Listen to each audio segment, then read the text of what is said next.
Allez, bonjour à tous et bienvenue, nouvelle vidéo d'un document de Knight Frank sur l'anatomie d'un phénomène, notamment des investisseurs privés. Alors, on va voir également, on va rentrer en détail. C'est une vidéo, on va dire, on va dire assez rare, hein, c'est un genre de document que peu de monde aujourd'hui en parle, mais je trouve ça intéressant. D'une part, ça va vous permettre de prendre de la hauteur et également sortir du moule 100% immobilier résidentiel et également d'avoir un point de vue, notamment des personnes qui ont un patrimoine, on va dire, assez important. On va parler également par exemple de family office, de leur stratégie et aujourd'hui comme quoi certaines choses sont à leur avantage. Ok. Donc n'hésitez pas comme d'habitude, on s'abonne, un petit like et on partage en vous remerciant.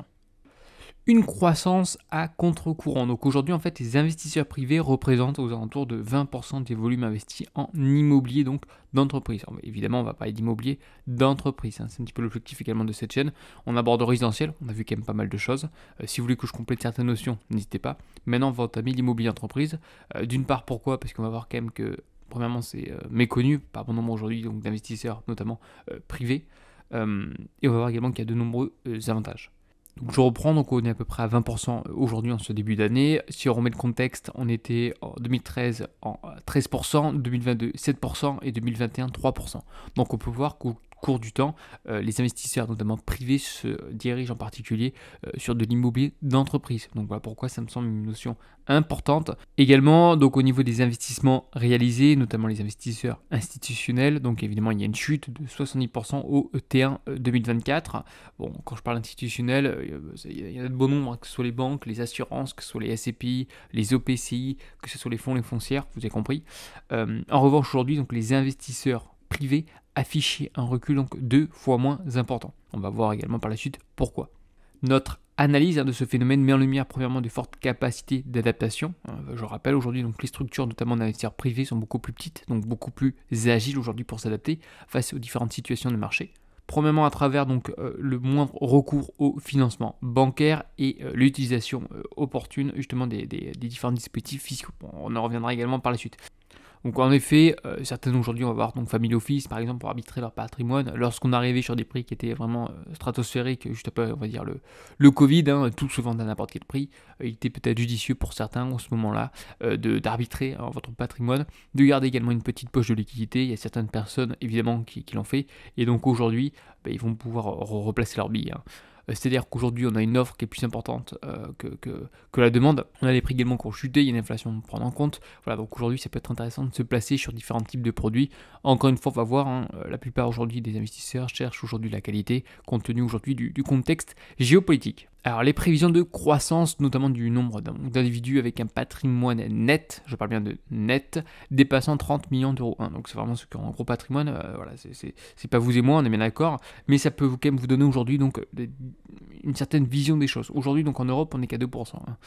Voilà, donc côté évidemment États-Unis, Moyen-Orient, Asie, même on va dire au niveau de l'Australie, Indonésie, on peut voir quand même qu'il y a il y a énormément aujourd'hui une forte augmentation de personnes dépassant justement les 30 millions nets de patrimoine. Et les prévisions, on a une prévision d'augmentation de plus de 28%, ce qui est quand même conséquent. On verra par la suite les répercussions sur notamment l'immobilier.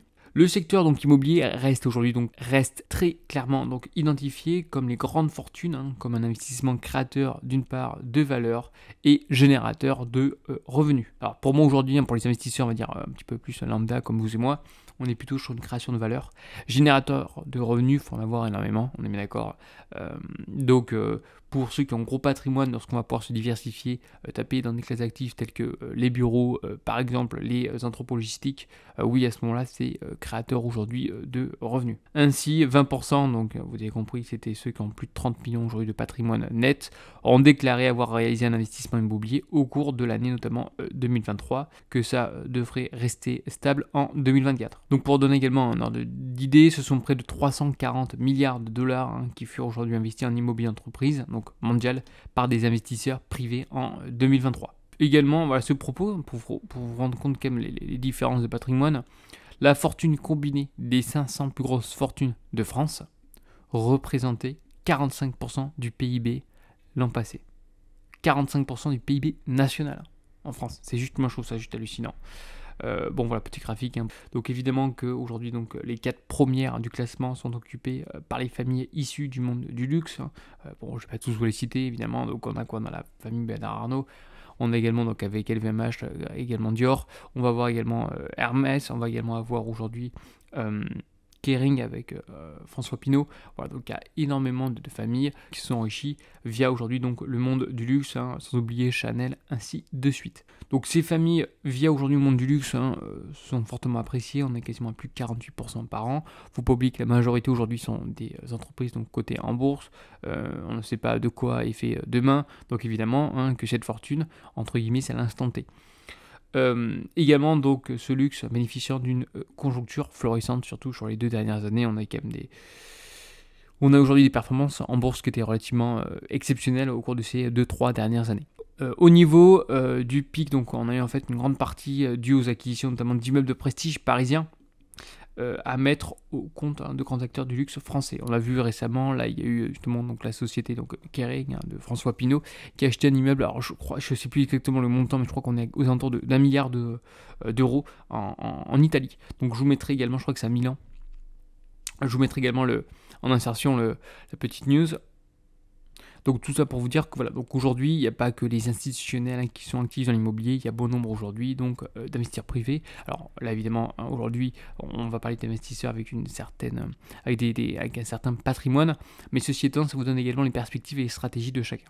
Alors au niveau des cessions d'entreprises et création de SCI, donc société civile donc immobilière en France, c'est vrai que ça j'en ai pas encore parlé sur ma chaîne, parce qu'on entend vraiment de tout et de rien sur ces différents SCI. Donc encore une fois, il y a de l'AIR, il y a de l'AIS, il y a également SARL familial qui selon moi sont pas mal lorsqu'on veut aujourd'hui donc créer un patrimoine en famille. SARL familial pas mal du tout. Bon, qu'est-ce qu'on peut constater, c'est que de manière générale on a une forte augmentation au cours du temps et aujourd'hui on assiste à une correction. Donc ces fonds généralement donc, sont aujourd'hui donc réinvestis en immobilier à travers notamment divers mécanismes donc d'apport de cession relative. Bon, on verra les termes techniques plus tard. Hein, j'ai pas envie de perdre tout le monde. Là aujourd'hui les SCI donc ont quasiment doublé depuis donc 2009 et bien souvent aujourd'hui les SCI, ce qu'on entend souvent, c'est pour investir dans des actifs donc du résidentiel. Voilà, un immeuble de rapport. On est allez 2-3, on veut tous participer pour acheter un immeuble de rapport. Bon, on va créer une SCI. Voilà, pourquoi pas. On a également beaucoup d'SCI familiales, notamment pour la transmission, ça peut être sympa également, sur des parts, voilà. Donc voilà, SCI, ça répond, on vient surtout éviter, on va dire, l'indivision. On a également beaucoup aujourd'hui de personnes hein, sur YouTube qui vont énoncer les vertus de la SCI AIS pour payer quasiment peu d'impôts. Bon, évidemment que dans ce cas-là, il ne faut pas vendre. Hein. Vous allez voir, aujourd'hui, moi j'estime que sur le résidentiel, la plus-value, hein, on s'enrichit grâce à la plus-value. Donc par conséquent, il faudra vendre, hein, on est bien d'accord. Or, sur une SCI AIS, ça pique un peu. Hein. Je vous laisserai les chiffres, on se fait gentiment matraquer. Donc c'est à vous de voir. Entre-temps, c'est vrai qu'on a de la trésorerie. On peut également la placer. Il y a des calculs à faire. Hein. Je ne vais pas faire une généralité, mais faites attention. Hein. Suivez pas forcément ce qu'on vous dit. Entourez-vous de professionnels entre AIR, AIS et regardez également la SARL familiale qui est quand même aussi intéressante. Donc passer de 3 à près de 20% en l'espace de 3 ans, donc la place occupée par les investisseurs notamment privés au sein du marché français sur de l'immobilier d'entreprise est devenue donc prépondérante. Alors là, on va commencer à rentrer un peu plus dans le sujet, donc investir privé et immobilier notamment d'entreprise. Donc une préférence pour les bureaux. Alors évidemment, on remet contexte, donc il y a plusieurs classes d'actifs, on va avoir du bureau, on va avoir du commerce et de la logistique. Techniquement, voilà, c'est les trois, on va dire, les plus importants. Alors après, évidemment, on a des petites sous-parties. On verra prochainement, donc il y a l'éducation hein, qui est en train de se développer fortement. On va voir également tout ce qui est data center. Donc pour vous montrer également ce petit camembert, donc principalement on est sur des bureaux à 60%, ce qui est quand même considérable.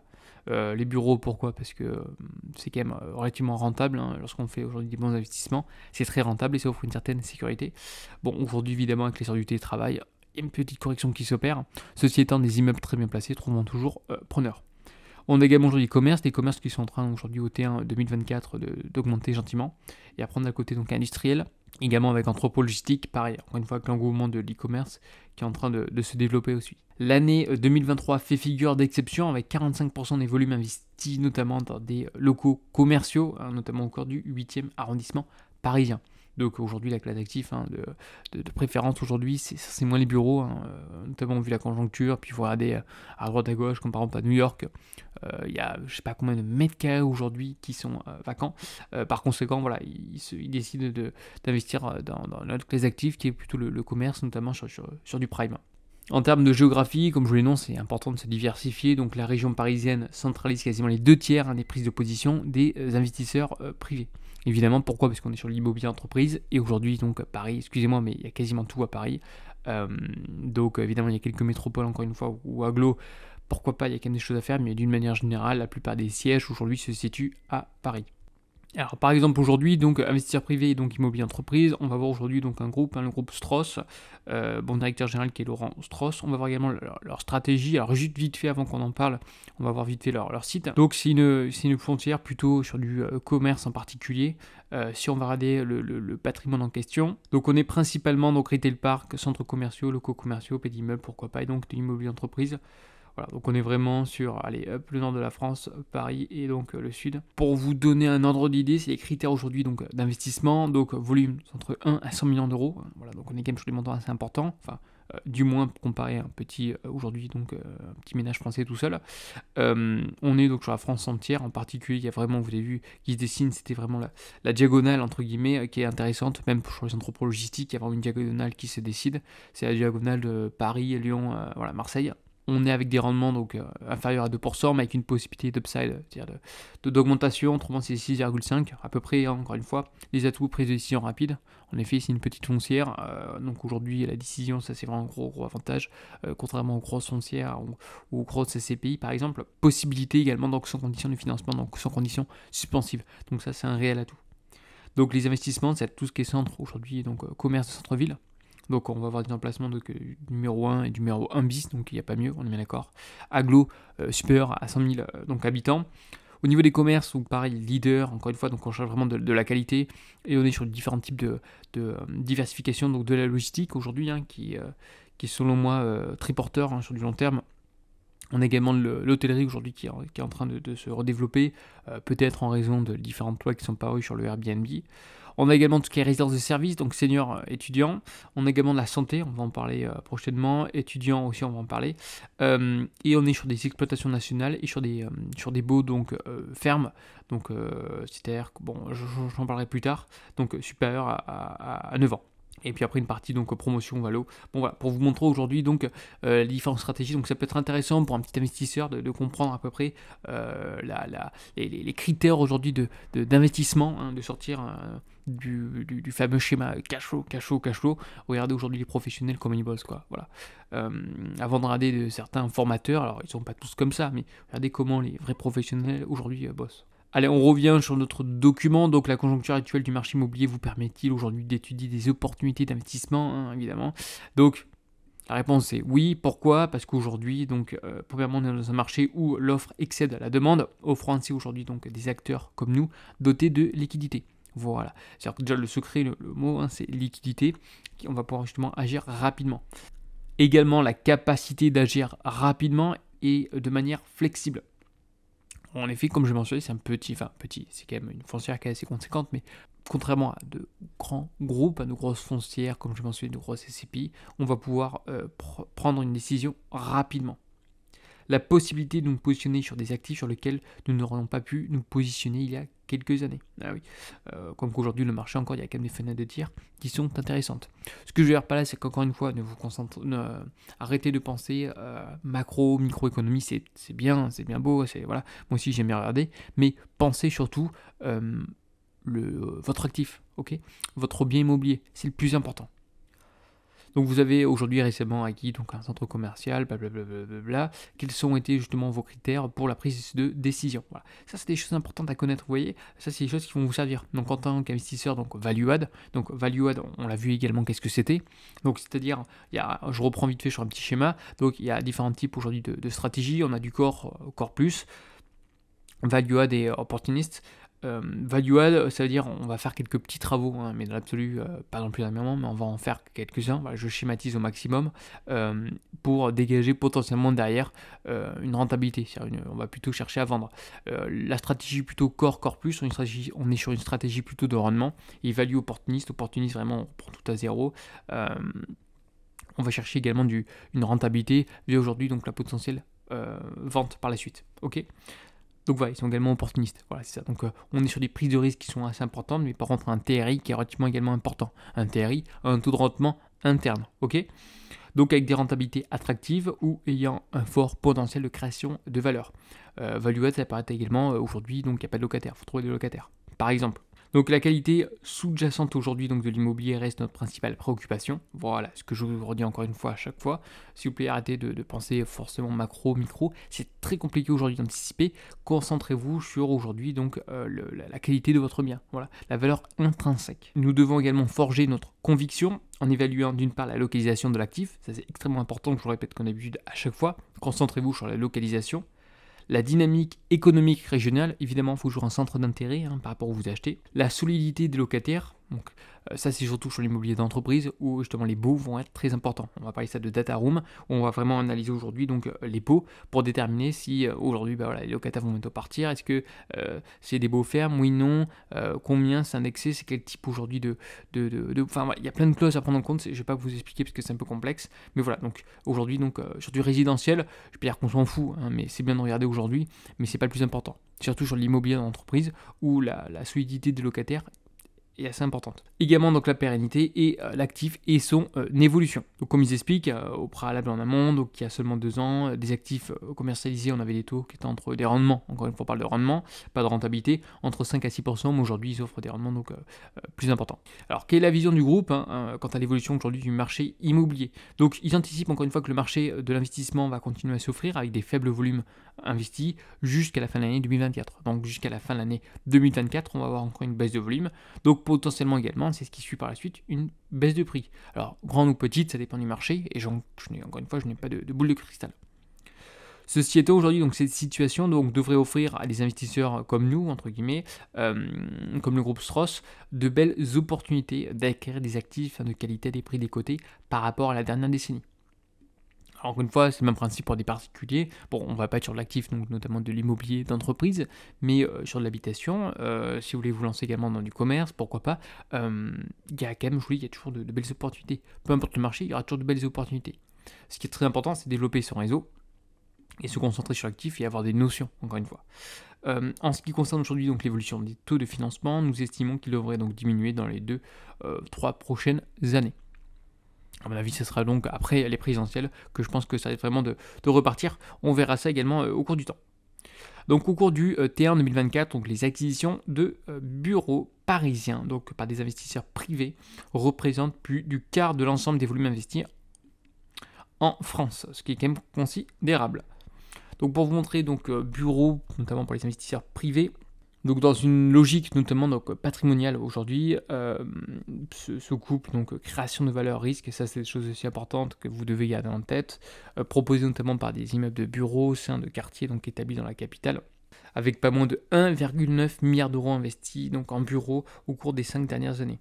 Ceci étant, aujourd'hui, donc la part est en train de diminuer assez fortement en termes de volume et même en termes de prix aujourd'hui. C'est une classe d'actifs qui, à ce jour, est moins intéressante, ça dépend encore une fois de l'emplacement, mais séduit, on va dire, moins d'investisseurs à ce jour. Donc le quartier central donc, des affaires donc, parisien ressort comme une cible prioritaire pour ces investisseurs. Évidemment, encore une fois, la localisation est quelque chose de relativement important.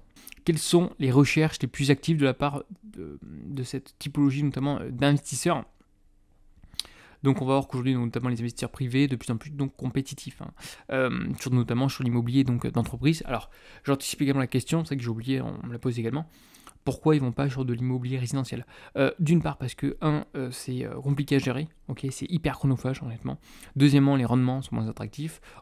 Autre point, les baux dans l'immobilier donc résidentiel, donc loi 89, sont plutôt du côté de locataire, on est bien d'accord ?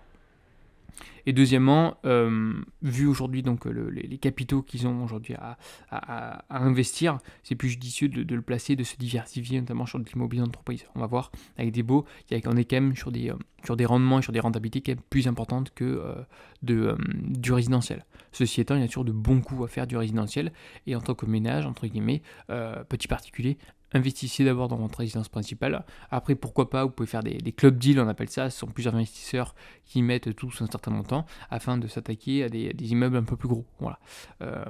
Mais faites attention avec qui vous associez. Ça, c'est des points importants. Donc, qu'est-ce qu'ils recherchent aujourd'hui donc la plupart de ces investisseurs ? Donc, la partie la plus visible de l'equity est fléchée vers des deals donc value add, c'est-à-dire qu'ils ne cherchent pas non plus quelque chose tout neuf, tout prêt pour générer du cash flow rapidement. Ils sont pas non plus sur quelque chose avec un risque énorme, c'est-à-dire construction, vraiment avoir des travaux conséquents. On est sur du juste milieu, donc value add.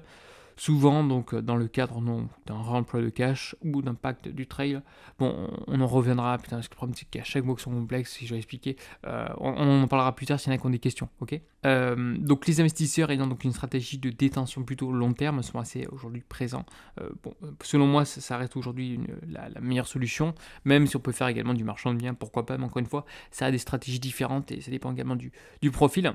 Donc les éléments différenciants, donc le process, notamment des acquisitions menées par les investisseurs privés. Donc le plus intéressant, c'est la flexibilité. Encore une fois, l'avantage d'avoir une structure, on va dire, plutôt petite, c'est la flexibilité. Contrairement donc au fond, il y a des attentes de rentabilité strictes, c'est-à-dire qu'il y a vraiment tout un process, c'est écrit dans le blanc, il faut que ça rentre dans le cadre, ou des durées de business plan encadrées. Les investisseurs, notamment privés, peuvent être plus agiles et ainsi s'adapter aux aléas, surtout comme aujourd'hui. Le temps de réaction et de prise de décision est également donc plus rapide. Et ça, c'est un gros avantage, surtout dans l'immobilier. Donc pour vous montrer aujourd'hui, c'est le montant et les valeurs justement métriques d'acquisition donc des investisseurs privés VS versus donc les investisseurs donc institutionnels. Donc en euros pour les actifs de bureau dans le Paris centre-ouest. Donc ce qu'on peut constater, c'est qu'on avait aujourd'hui donc le montant des acquisitions moyennes, notamment des investisseurs institutionnels, qui était relativement important en 2020, 2021 également.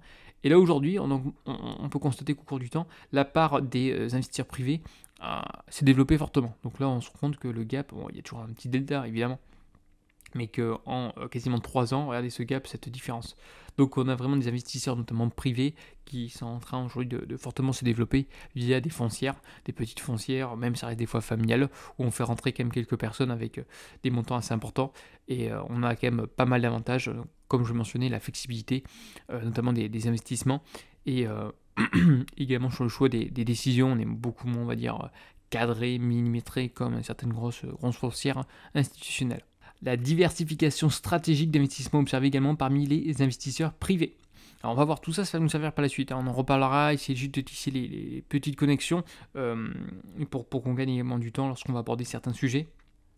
Donc je remarque encore, mais l'agilité notamment des family office et autres investisseurs permet de s'adapter. Donc on appelle ça, c'est l'asset management, c'est la gestion d'actifs. Donc on a l'asset management qui est plutôt la partie finance. On va voir la partie plutôt, on va dire, technique, gestionnaire, comme un gestionnaire locatif ou un syndic. On appelle dans l'immobilier donc tertiaire.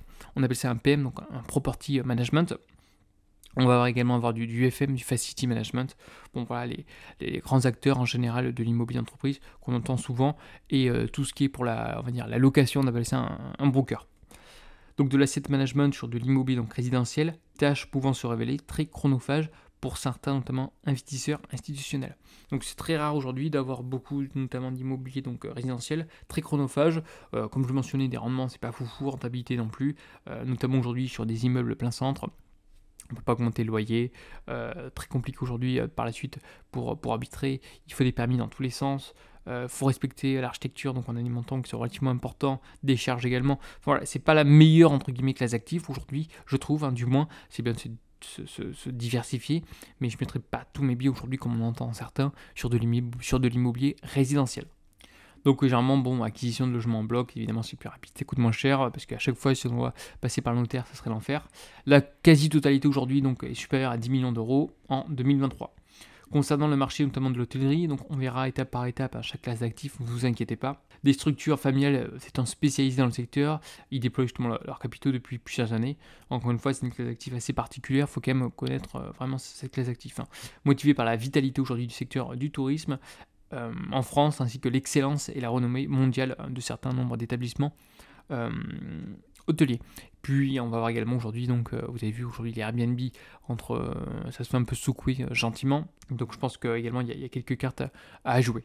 Allez, la vidéo touche à sa fin. Donc encore une fois, c'était un petit aperçu de l'immobilier d'entreprise. On a vu donc les family office. Je pense que voilà, je sais pas si certaines personnes avaient entendu ces investisseurs privés qui ont quand même certains moyens.